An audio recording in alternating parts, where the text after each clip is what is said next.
What is up, awesome people of the internet? Happy, what is today? What is today? Tuesday? Happy Tuesday, guys.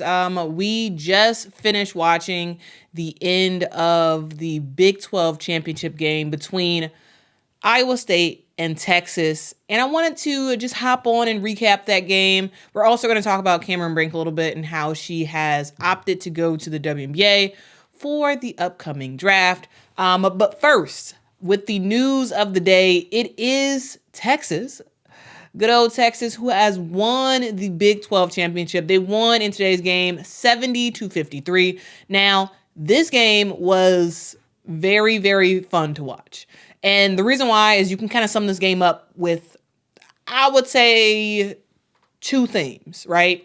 First theme is defense. Texas played some phenomenal defense, pressuring Iowa State's guards and ensuring that they didn't have good looks, especially getting the ball into Audi Crooks in that first half. In the second half, Iowa State got a little bit more, I would say, but Texas really did lock down in terms of their defense, and it was fun to watch. It really was fun to watch. And the other thing I want to say about this game, so one was defense, two is Madison freaking Booker, y'all.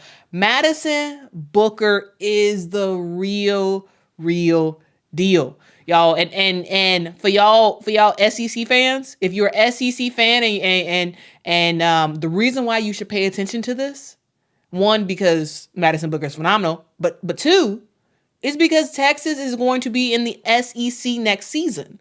This season is the last season that Texas is in the Big 12. And for y'all SEC fans, regardless of what team y'all rooting for, y'all better watch out for Texas next season. Y'all better watch out for Texas. Now, let's see what some of y'all have to say. What up, JB? What up, JB? Hey, Brian. Hope y'all are doing fantastic. Y'all, JB says like and subscribe on your way in. Facts, please make sure to do that. What up, Hinokami? What up? Yes, Benjamin. Yes, Madison Booker is the real deal, y'all. Like, real deal. And also, she's a freshman. Also, she is a freshman. Today was really a matchup of freshmen in this game. So we saw the whole lineup for Iowa State of freshmen. Iowa State just has a lot of freshmen. I believe they have a total of 5 freshmen, and all of those freshmen can be on the court at the same time. And they are led by Audi Crooks, who just is the engine to make things happen for this Iowa State team. And Audi had a rough first half. Very, very rough first half. She didn't score that many points at all. It was because of the way that Texas were defending her. One, I saw a couple times where the defender was face guarding Audi Crooks. And then other times, you saw that there was so much ball pressure with the press that Texas, the one-man press that Texas was doing when Iowa State was bringing up the ball. They just made it super, super challenging. And the guards, shout out to the guards of Texas who did they thing defensively against Iowa State. We talk about what Iowa State has to offer in terms of Audi Crooks, like being the main focal point and her being able to go off at any moment and then have her teammates go off because you're so focused on her. But that wasn't the case today. Yes, Audi Crooks did her thing, especially in that second half. She was 11 of 20 from the field. She scored 25 points in this game. So yes, that was good, right? But it was the fact that Texas had that intensity from the first half that it just wasn't enough time for Iowa State to really get back into this game. And, all of that credit, it goes to the guards of Texas for defense. It goes to Madison Booker for her defense. It goes to Madison Booker for her offense. Like, it's just fun to watch. Texas is a team that is, yes, absolutely, right now, led by Madison Booker, was led by Rory Harmon. Rory Harmon did get injured earlier in the season. And Rory Harmon was the heart and soul of this team. She was the engine. And then that transferred over to Madison Booker. And now we are seeing what Madison Booker is continuing to do, winning the Big 12 tournament. And it's not just Madison Booker that's doing stuff. It's not just her playing on an island and doing stuff herself. There are some huge shout outs that I need to give to Texas, because again, it's not just a player like Madison Booker. It is that's my bedtime alarm. It's players like Aaliyah Moore, right? Who is just Aaliyah Moore is such a fun player to watch, because it seems like sometimes she just comes out of nowhere. And she has like different spurts where she's just like getting after it and making stuff happen, right? Where she, grabs a couple rebounds in a row, gets a couple shots in a row, and she's just locked in. And she's really, really fun to watch. So Aaliyah Moore had 14 points in this game, 5 of 10 from the field. Another player who is just there, just kind of doing whatever is Deanna Gaston. She was a 6-man for this team, and this girl hustles for this team. And you got to respect it, because it's not just the starters for Texas who do their thing. It's also Gaston who comes off the bench, right? But for the other starters, you have Jones, Holly, Gonzalez. Holly and Gonzalez, they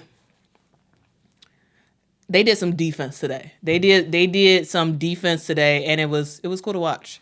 But yeah, I just thought Texas kind of just had it the whole game.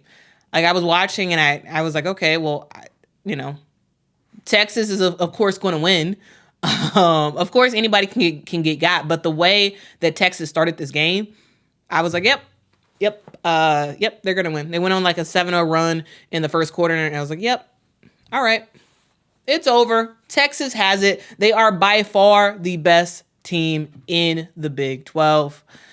Let's see what y'all have to say about this. Hinokami Kai says, I'm glad Texas won. I love that freshman Booker. Yeah, Madison Booker is a straight up rock star. JB says, it honestly shocked me how well Texas maintained such a high level of play without Rory this year. Texas is legit. Yeah.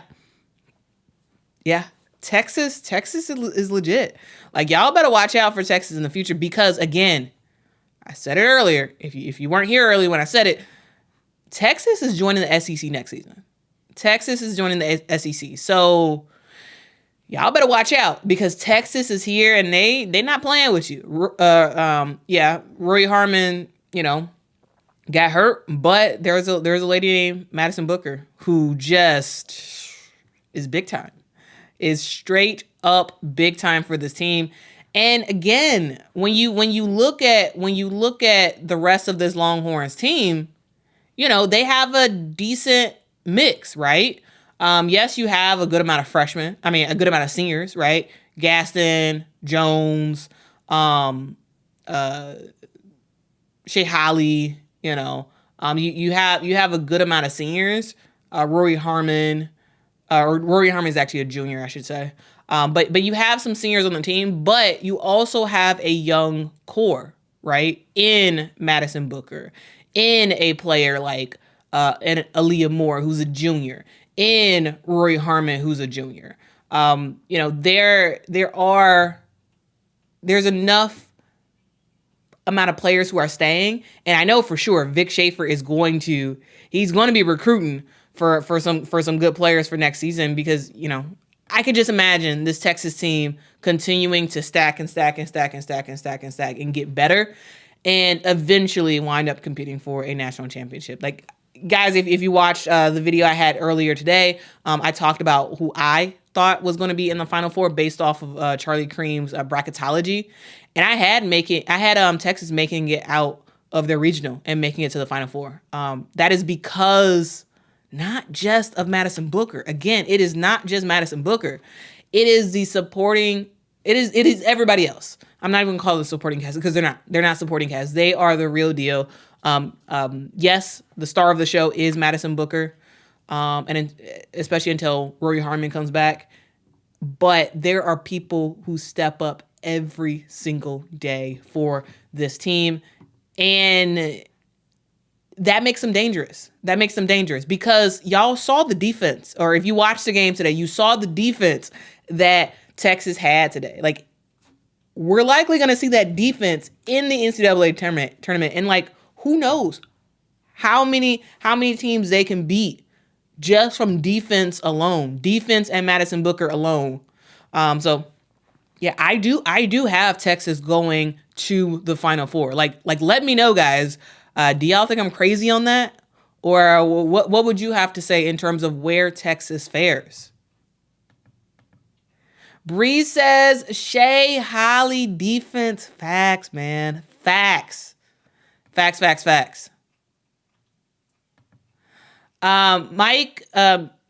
says, does Schaefer whistle directions to his players like sheepdogs? I mean, he does whistle.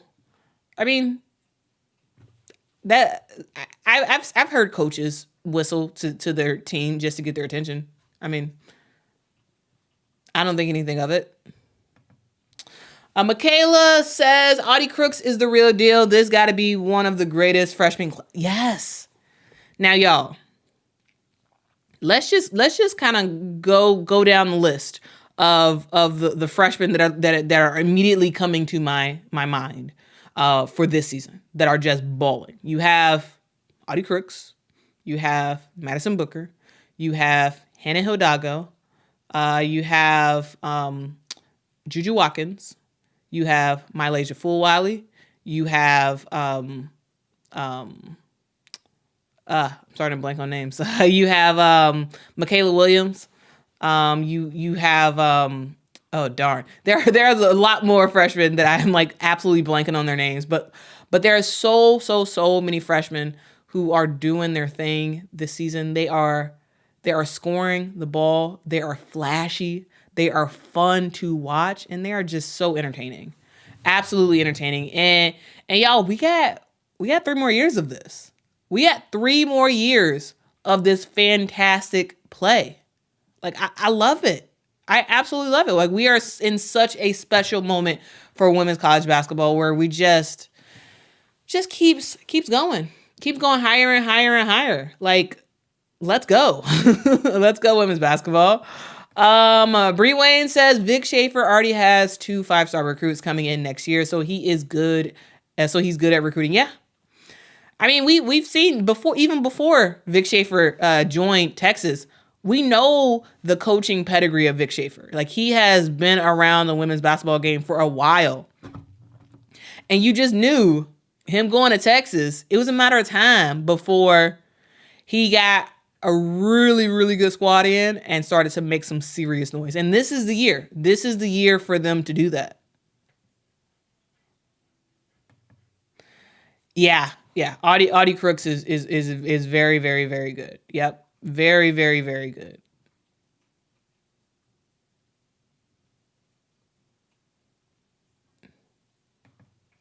Thomas says Texas should move up. Move up to what spot? What spot are you saying that Texas should move up to?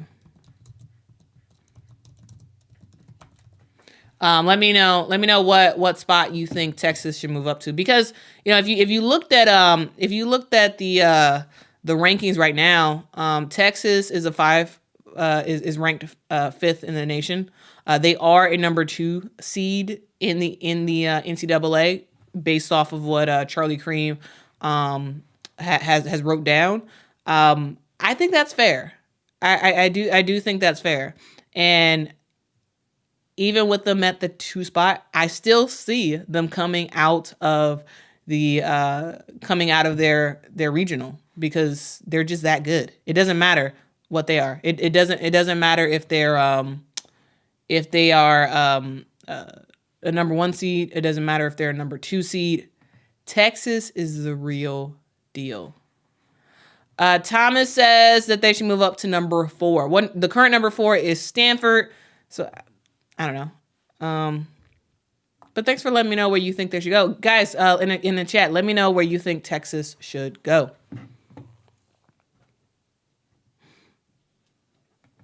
Vic says he went into a great situation and he's a great recruiter. Facts, yeah. I mean, who doesn't want to play for Vic Schaefer? Like, he's a women's basketball coaching legend. Like, why wouldn't you want to play for him? Like, I'm just saying. Like, he is fantastic.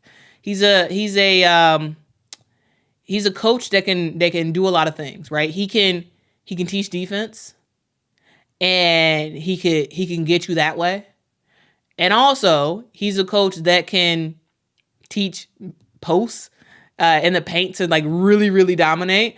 And he's a player. He's a coach that sort of teaches like team team success. Even though he has like certain stars on the team, it really is team ball for Vic Schaefer's teams.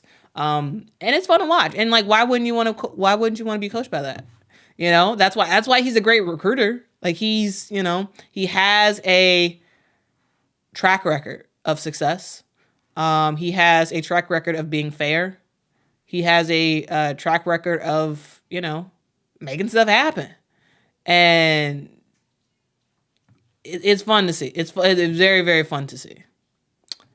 And they were hitting threes today. Yes, Bree Wayne. They were hitting threes. And this is like, you don't really think of threes when you think of this Texas team. But today, today they were locked in. They were locked in today. JB says the most impressive part of this team is the defense, in my opinion. When they lock in, they are good. Yes. And that is what makes me think that they will make it to the Final Four. Of course, anybody can get got, and it's not a guarantee that they'll make it through, but I think they have a good chance because of their defense. If they were just like such a offensively minded team and that's just basically all they do, okay, maybe they'd have a hard time making it through their regional. But this team, if their shot's not falling, at least they can rely on their defense. As JB said, if they are locked in, that is the absolute key. Can they consistently show up with that defense in the NCAA tournament? That is the question. Like we've seen it in the Big 12 all season. We've seen it in the conference tournament, and we'll see what they're able to do in the NCAA tournament. Also, guys, when you guys are joining, if y'all can please hit that like button, that would be absolutely fantastic. We are talking about Texas versus Iowa State. Texas beat Iowa State to win the Big 12 championship earlier, about 20 minutes or so. They won 70-53. The stars of this game was the freshman, of course. It was Addy Crooks for Iowa State, who had a very good second half to finish off the game with 25 points. And then we also had the freshman Madison Booker, the girl who just sort of like makes it all happen for Texas. She had 26 points in this game, was just an all-around factor throughout the entire game. Not just offense, but her defensively as well. It was just fun to see. Also, Shay Holly did her thing in this game. Now she had, I believe she had five steals in this game, which is just, she had 4 steals in this game. Holly had 4 steals in this game, and it's just, it was defense that made everything work for Texas. And again, if they keep this up, they're going to be dangerous come the NCAA tournament. And guys, a thing to note is that, Shay Holly, yes, she is a senior, but she can come back next season. A good amount of Texas's seniors can come back next season. So, you better watch out. You better watch out for the Longhorns, because in the future, they're going to be very good. They are going to be very, very good. Now, I do want to, just give you all another sort of a recap of everything else that happened today. So yes, that Big 12 championship game was huge, and it was very, very fun to watch. However, there were other games that happened today. And yeah, we gotta talk about it. We gotta talk about it because y'all know that saying, teams can get got. Yeah, Gonzaga, the mid-major darling, the 14th best team in the country, they got today. They got today in the West Coast Conference Tournament Final. They lost to Portland. And y'all, that was crazy. One, because Gonzaga has only lost 3 games this season. And when you look at this Gonzaga team, they were by far the best team in the West Coast Conference. Like it wasn't even a question, right? And if you look at the teams that Gonzaga actually lost to, they were all outside the conference. And I was just absolutely shocked. And to tell you a little bit more about how they got. Yes, Michael. Yes, the Jags did get got. Okay, so let me explain this picture for you. So take us back a couple weeks ago to February the 28th. That was a Wednesday. We saw Gonzaga play Portland. And do you want to guess what that score was? Of course, yes, Gonzaga won, but do you know by how many points they won? What do you think the score was? Do you think they won by 2 points? Do you think they won by 5 points? Do you think they won by 10 points? Let me know in the comments, how many points do you think Gonzaga beat Portland by? Let me know, because I want to do a little exercise with you real quick. Let me know in the comments when Gonzaga played Portland earlier this year, or a couple weeks ago, in February the 28th. How many points do you think they won by? I do want to get some number suggestions because yeah, I want to talk about this because I think it's just crazy. It is just absolutely crazy how this has turned out. Oh, Bree Wayne already knows. Bree Wayne and Pat already know. Yeah, 50 points. Yeah, the score was 90-40. 90 Gonzaga, 40 Portland. So honestly, going into that game, and to be fully transparent, I did not watch that Gonzaga Portland game because I thought it was going to be a blowout. I didn't think I needed to. Clearly, I was wrong. Clearly, I'm going to go back and watch it and see how great Portland did because, yeah. They got. And it is like, as I say, I love chaos. I love fun. I love the craziness. This is what March is all about. The fact that a team that got blown out by 50 points goes on to beat Gonzaga to win the WCC championship. And now Portland has an automatic bid to the NCAA tournament. Now this shows the importance of women's. It shows the importance of the women's conference tournaments, because you have stuff like this happening. You have it where a team that in no way would be one of the 36 teams to make it. The 36 teams that the committee decides, in no way would Portland be on that list. In no way. Because, they're 21-12 on the season. They've lost quite a few games, not just in non-conference play, but also in conference play. And look what happened. They found their way in the NCAA tournament. And that is just, y'all, that's crazy. Yes, Gonzaga will be still in the NCAA tournament, but now we're going to have 2 teams from the West Coast Conference in the NCAA tournament. We were just going to see one because, the way it was all written, Gonzaga was supposed to win this, and they'd be the automatic bid to the NCAA tournament, which they were going to have anyway. Now you're gonna have two. Now you are going to have two, and it's fun to watch, guys. It is very, very, very fun to watch. Now, again, I'm just gonna go through the losses that Portland has had this season. They lost by 50 points to Gonzaga. They lost by 12 points to San Francisco. They lost to Santa Clara by 8 points. They lost to Pacific by 6 points. Again, they lost again to St. Mary's as well.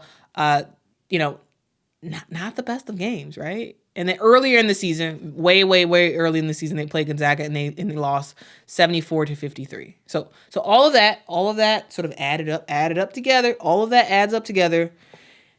And they learned from all their mistakes, and they pulled off the dub against a fantastic mid-major team like Gonzaga. So, y'all, I say it all the time. Anybody can get got. It don't matter who you are. You could be one of the best mid-major teams in the country. You still may get got. Yeah. You may have only lost 2 games on the season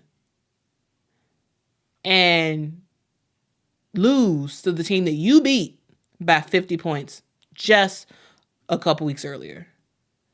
That's what it's all about, man. That is the chaos that we love about women's basketball. It's just fun to watch. It really is just fun to watch, regardless of who the team is. It doesn't matter who the team is, you know? It is very, very fun to watch.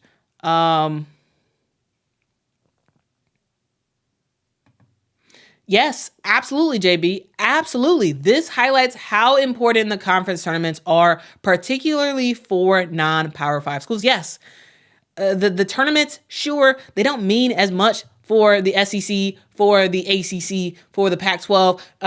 It means something, sure, in terms of like exactly what replacement is, like whether or not someone's a 1 seed or a 2 seed or a 3 seed. Sure, it matters for that, but whether or not a team makes it to the tournament, it doesn't matter because, we will see multiple teams from the SEC, from the ACC, from the Pac-12, from even the Big East, right? From the Big Ten, even from the Big 12. Like, we will see multiple teams for these Power 5 conferences that will make it to the NCAA tournament. But if you're a mid-major, that's not the case. That's not the case for mid-majors. That's why it is extremely critical for them to show up their best in their conference tournament because that's their one chance. That's your one chance. You get it's like Eminem says, you have one shot. You got one shot, and if you don't get it, that's it. That's your season. No NCAA tournament for you. There is no second chances for mid-majors. They don't exist. Those second chances do not exist. It only exists for the Power 5. Now, that's why you gotta be on your toes. You have to be on your toes at all time because, like Frank says, anybody can get got, y'all. Anybody can get got.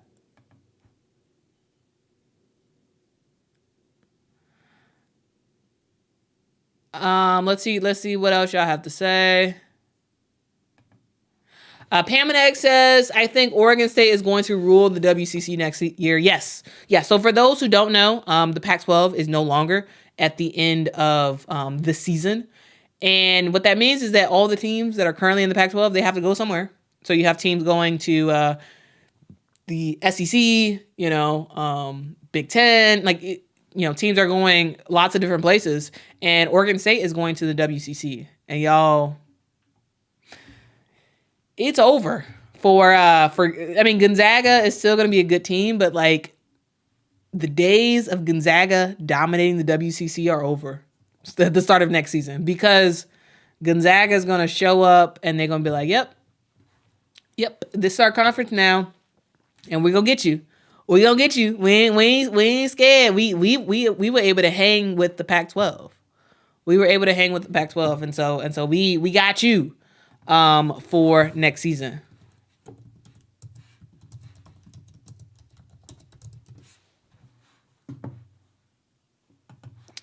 All righty then.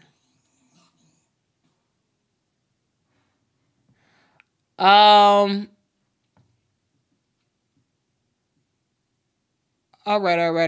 right. Let's see what else y'all have to say in the comments. Michaela says, what were the Pac-12 teams going to the Big Ten? Let me take a look real quick to make sure I'm accurately stating all this stuff. So here's kind of where stuff is landing, right? So we have in the Big Ten next season, we will have Oregon, we will have UCLA, we will have USC, University of Southern California. So those are the teams that are going to the Big Ten. Then going to the Big 12 includes Arizona, Arizona State, Colorado, and Utah. And then for the ACC, we have California and Stanford. So yeah, that is something to note. You know, it's gonna get a lot competitive, very, very competitive. Because, you know, yeah, it's gonna get very competitive. And then for the West Coast Conference, we have Oregon State and Washington State University that are going to the West Coast Conference. So lots of different movement that is going to be happening for women's college basketball. And, you know, it's gonna be fun to watch. It's gonna be very, very fun to watch. Brink Wayne says, would love to potentially see Reese versus Brink matchup and Kiki versus Morrow. Like, that would be fun. That would be fun. Yeah, that'd be very fun to watch. Frank says, hot take, I have USC making the Final Four. Now, you know, Frank, I mean, that's not a bad, that is not a bad hot take. That is not a bad hot take at all, Frank. Not at all. Apes says, do you think conference realignment will impact Oregon State's ability to recruit? It will. It will severely impact their ability to recruit. But I still think that they're going to have a better time than all the other teams in the WCC in terms of recruiting. But yeah, they're going to have a harder time than they had in the past. The reason why is because the Pac-12, being in the Pac-12 is like, it has a lot of, it means something, right? It meant something. Even if you're on a team like Oregon State, yes, Oregon State has been good, but you know, players when they're looking to decide on where they want to go for college, they look at the conference, right? So when you're thinking about the conferences that you want to join a competitive conference where you're playing some of the top teams in the country, and the Pac-12 was the place to do that. It was. So players going to Oregon State made sense.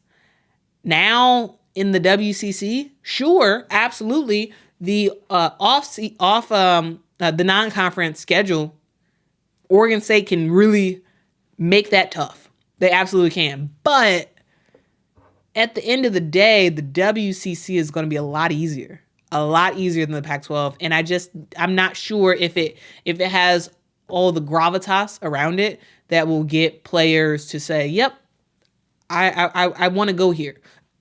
They're not going to have a horrible time, but they're not going to have as easy of a time as they had before when they were recruiting players, because again, they were playing in the Pac-12. Like, the WCC is very different than the Pac-12. So, you know, that is absolutely something to note. Absolutely.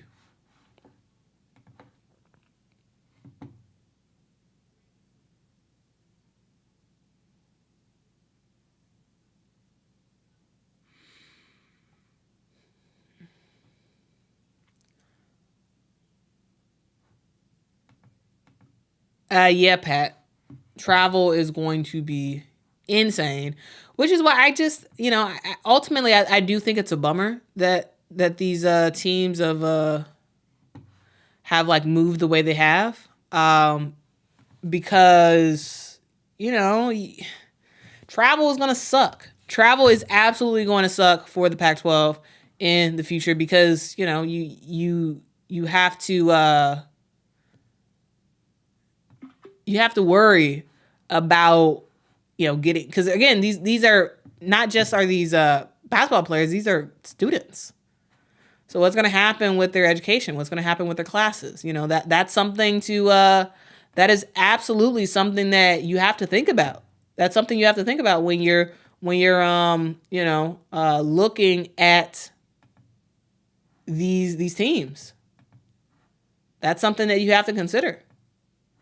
So we will see what effect this has, because I can anticipate this having a pretty large effect. Now, if you guys had a hard time like verbally following me in what I said, here's the landing spots for 2024. Again, this list does not have Oregon State and Washington State on it, though both of those teams are going to the WCC. So again, we have a team like Oregon going to the Big Ten, UCLA going to the Big Ten, USC going to the Big Ten, Washington going to the Big Ten, Arizona going to Big 12, Arizona State, Big 12, Colorado, Big 12, Utah, Big 12, California, ACC, and Stanford, ACC. So yeah, that is something to absolutely note, because it's going to be tough. It's going to be tough for travel. It is going to be very, very tough for travel, and you gotta make it work, right? You have to make it work, and that's what these teams are gonna have to do. That's what they're gonna have to do. They've all chosen this because of college football. Like that's the reason for all of this. That's the reason for the implosion of the Pac-12. And it is what it is, guys. It is what it is. We have to, as fans, understand that the legacy of the Pac-12 that we had is over. It's done. It's donezo, guys. It is donezo. All right. Let's move on to talk about the thing that everybody seemed to be talking about today, and that's the fact that Cameron Brink has declared for the 2024 WNBA draft. And guys, this is huge news for women's basketball, because one, it means several things. It means that Stanford is going to not have Cameron Brink next season. Cameron Brink has been a fixture at Stanford, and now she has decided to not go for her bonus COVID year and leave as a true senior and head on to the WNBA. And, she wasn't sure what she was going to do earlier. So if you all remember when Stanford had their senior day earlier, and she was like, I'm not sure what I want to do. I'm not sure if I'm staying in college. I'm not sure if I'm going to go to the WNBA. I don't know yet. And it was reported that she was getting help sort of deciding on what she should do. She was able to connect with a decision-making coach. Her and Tara Vanderveer saw a decision-making coach, and that coach was able to sort of at Stanford, and they were able to walk her through pros and cons and having her really figure out what exactly she wants to do. And first of all, I do want to say that's just another feather in Tara Vanderveer's cap of just how fantastic she is. That she, sure, it's probably better for her If Cameron Brink actually decided to stay at Stanford, it'd be better for Tara Vanderveer. But like Tara was like, no, I'm going to help you. Whatever you need to make your decision, I'll help you do it. And if it turns out you're leaving, then I'm going to be very happy for you. And that just that's pretty awesome. That is pretty awesome for Tara Vanderveer to do. And I think the reason why Cameron Brink is leaving is for several reasons. But before we get into that, I do want to show you guys what Cameron Brink had to say. This is what she had to say. She said, "Thank you, Stanford. My 4 years at Stanford have been nothing short of life-changing. I cannot begin to express my love for everyone I've met and everything I've learned in Palo Alto. To Tara and all of my coaches, your patience, belief, and support have shaped me into the player and person I am today. Thank you to all of my trainers, support staff, amazing teammates, friends, and fans that have made this all worth it along the way. I am beyond lucky to be surrounded by so many special people. To my family, and especially my parents, who would have thought that basketball would bring me the wonders it has. I attribute every ounce of success to your guidance and unconditional love. You are who I did it for every single day. I am excited to announce that I will be declaring for the 2024 WNBA draft. Although I am excited for the next chapter, we still have unfinished business and so much to accomplish in my final season at Stanford. Lastly, to all the young girls out there, thank you for all of your support. I believe in all of you like you believed in me. Most importantly, you are loved. You got this, Cameron Brink." Now that was an awesome letter. That was an awesome letter by Cameron Brink. Just sort of letting people know that, hey, she's had a phenomenal time at Stanford. She's enjoyed it. She's enjoyed her teammates. She's enjoyed the staff. She's enjoyed her coaches. But now it is time for her to move on. Now it is time for her to move on to the next chapter. And I very much am excited to see it. Now that we know, we basically have the top 3 picks in the WNBA draft locked. We have, of course, Caitlin Clark as the number 1 pick going to the Indiana Fever. At the number 2 pick for the LA Sparks, they're most likely, I think it's probably like 90% of a chance that they are going to get Cameron Brink at the number 2 spot in the draft. And the number 3 spot that goes to my Chicago Sky, they are going to get Rickea Jackson. So we have the top 3 picks for the most part locked up. And it's, that's pretty exciting. That is pretty exciting to see. And when you look at a team like LA, they need another post. They need to bring back the post. So I talked about this earlier in the season when I gave my way too early mock draft pick. I said Cameron Brink should be number 2 going to the LA Sparks, and the reason why is because at the time, Nneka Ogwumike was still on the team. Now Nneka Ogwumike has moved on to Seattle, and I was like, okay, great. LA needs a post player for the future, and I think Cameron Brink is that. She is the post player for the future for LA. It would have been great if Nneka would have stayed another year at the Sparks and sort of taken Cameron under her wing and just sort of like taught her everything she needed to know. But even with Nneka gone, I think having Cameron Brink go to LA and be able to learn from the likes of Azurá Stevens and others on how to be a post in the WNBA, like Cameron Brink is going to be a really good WNBA player if she stays healthy. As long as she stays healthy, she's going to have a great WNBA career. Do I anticipate her starting right off the bat for LA? Probably not. But she will be getting a lot of really good minutes for the team, in my opinion.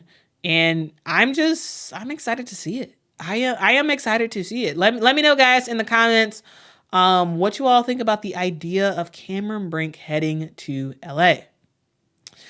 Pam and Egg says Brink will probably be surprised at the Sparks crowd.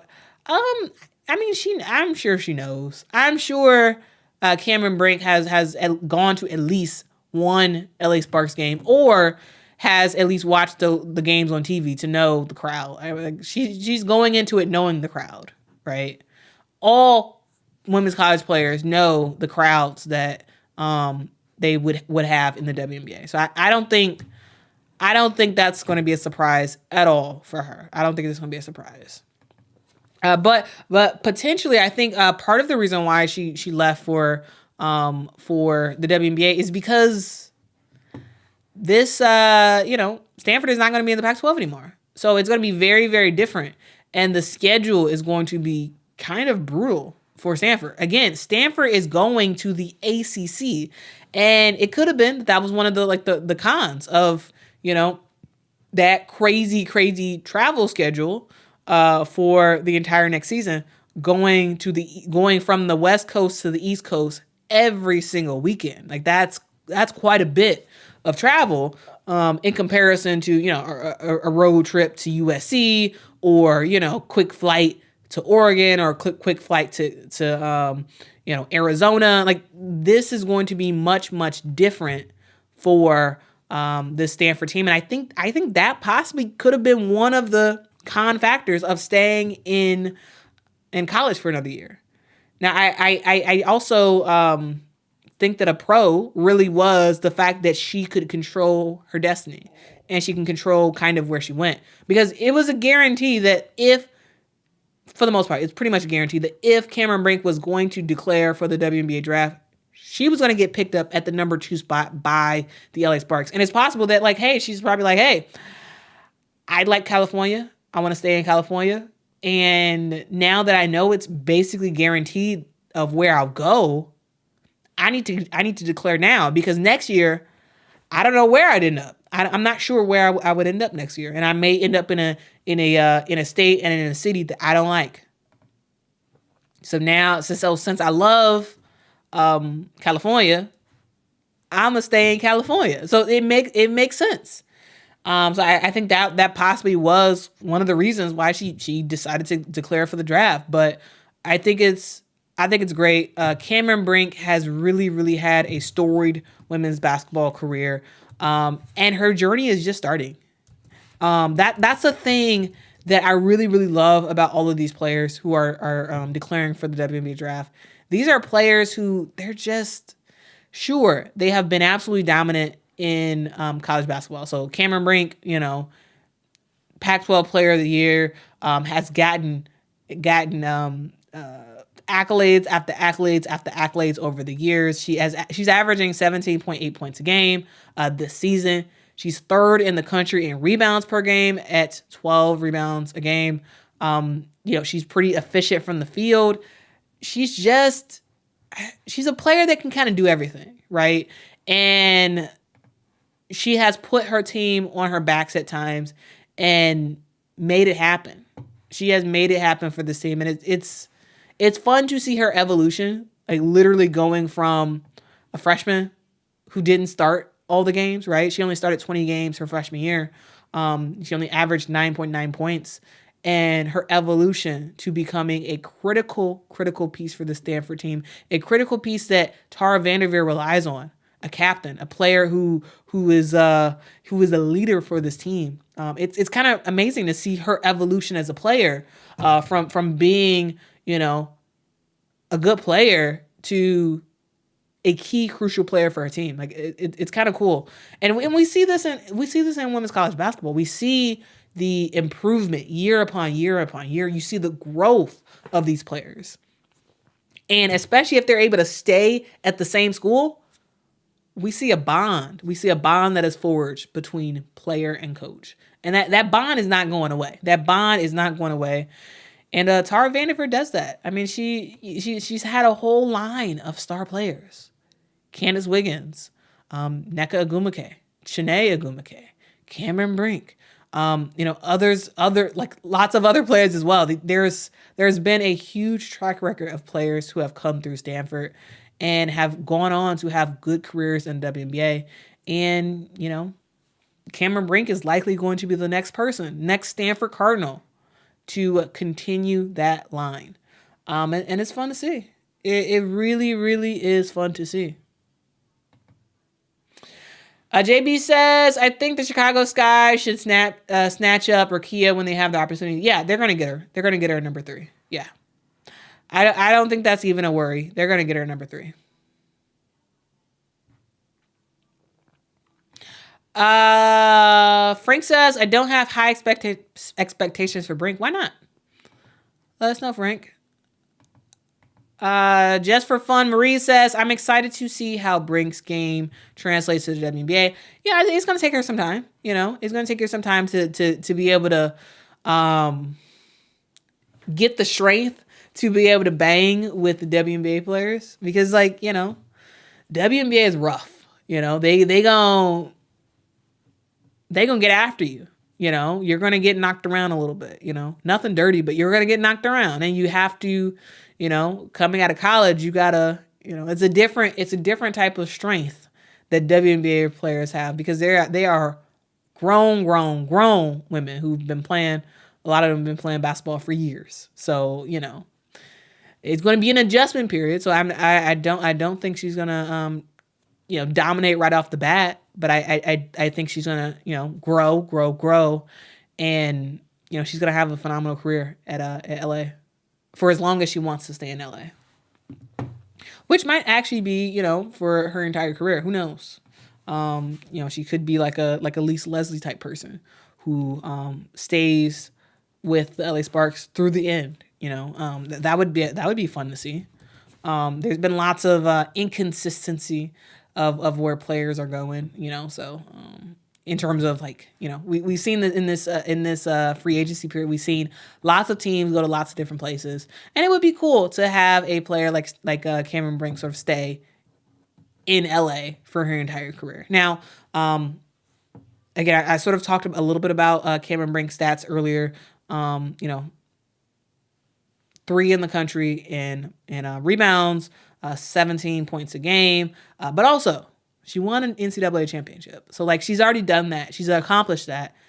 She's won the Defensive Player of the Year for the Pac-12 3 times. 3 times, y'all. 3 times.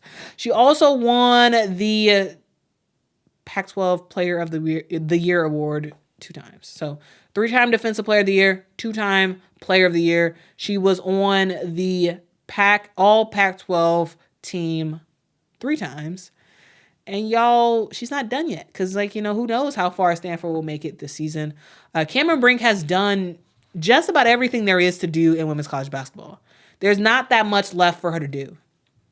Really. So it also makes sense for it to be her time to go. It'd be different if she hadn't won a NCAA championship. Okay, maybe you want to stay for another year to see, okay, maybe you can do it. Maybe you can win. But she's already won a championship. She's done everything she needed to do in college. She's been successful. She's led a team. She's led the country. She's led the Pac-12. I mean, there's nothing left to do but move on to the next challenge, which is the WNBA.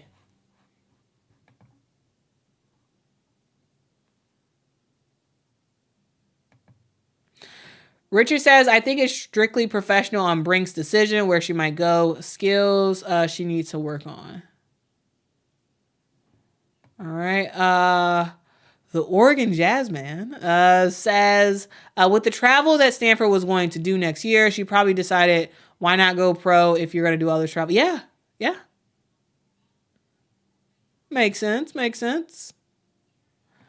Frank says, can't put my finger on it. Maybe a lack of offense.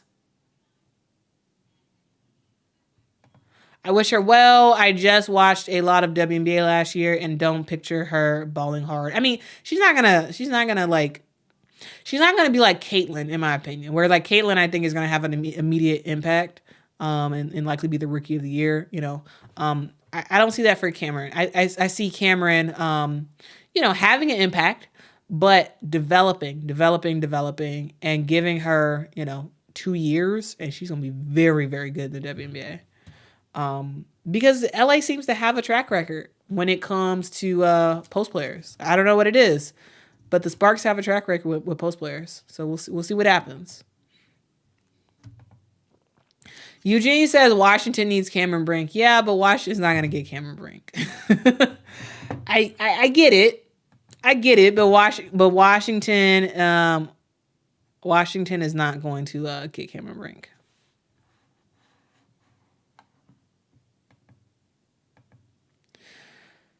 Dare S said WNBA is going to be so lit this season. Can't wait. Absolutely.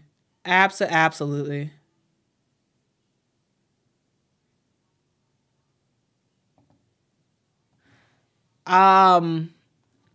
Jackson says, do you see Reese and Haley Van Lift staying? Yes, I do see them saying. They haven't announced anything yet, but I do see them saying yes.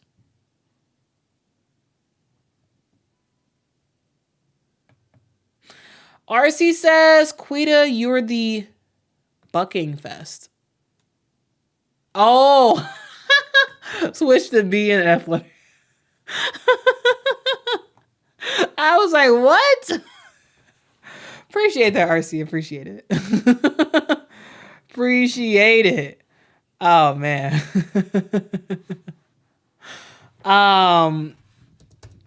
For those who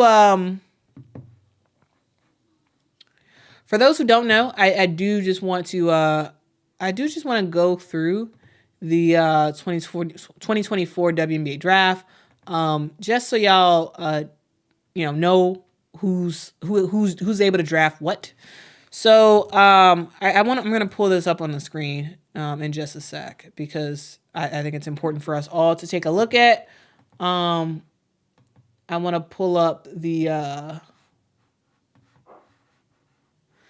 draft order.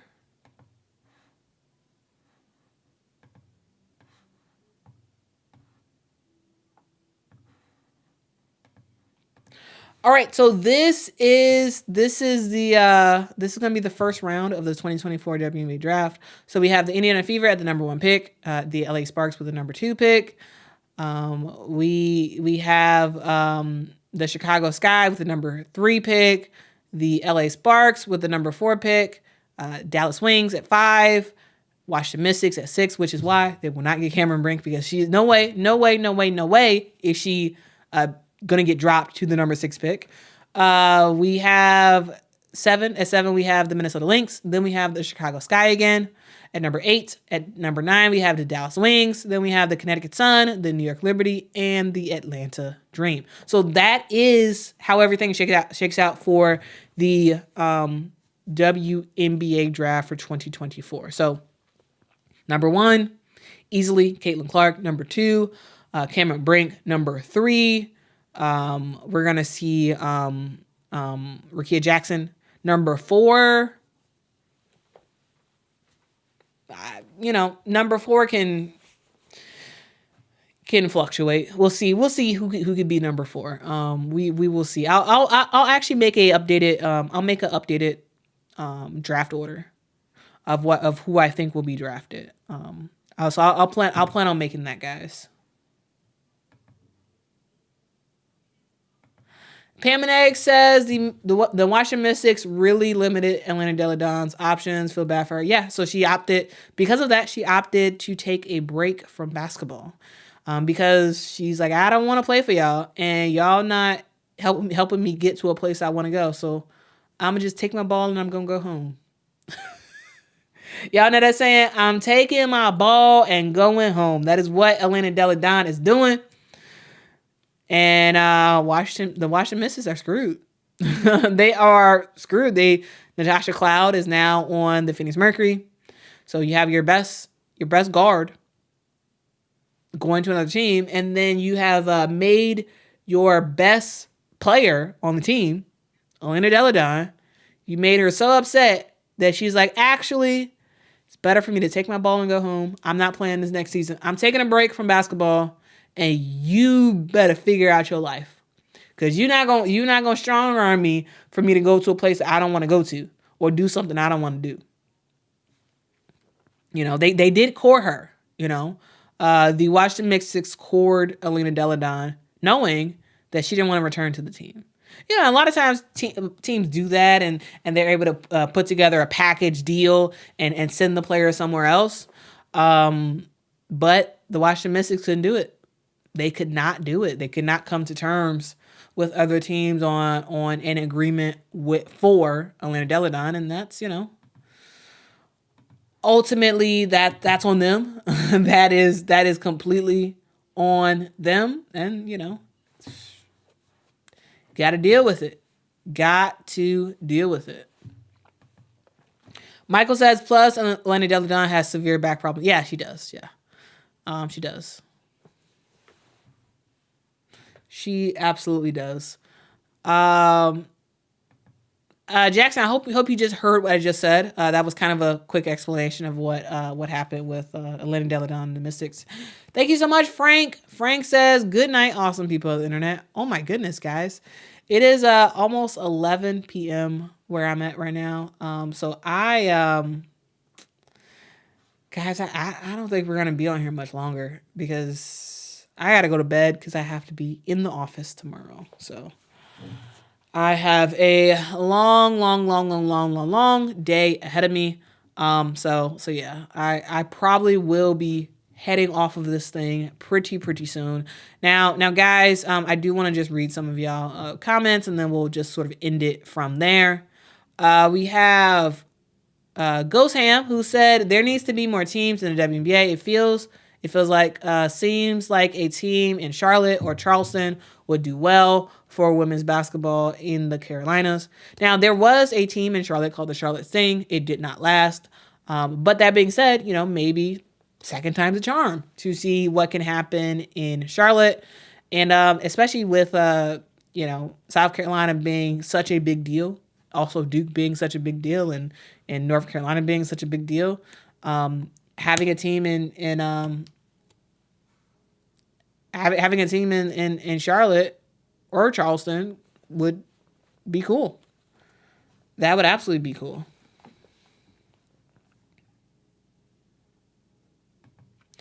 Just for fun, Marie says, good night all. Can't wait for the tournament conversations. Yeah, this is gonna be, y'all, we about to be on a roller coaster going through the month of March. And so y'all better buckle up y'all seatbelts. Buckle up your seatbelts and let's go. Buckle them up and let's go.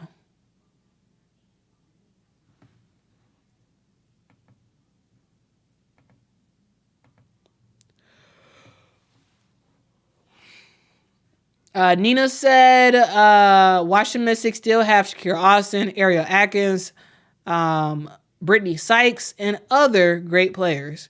Though I wouldn't completely count them out. I mean, sure, they have good players, but they're not.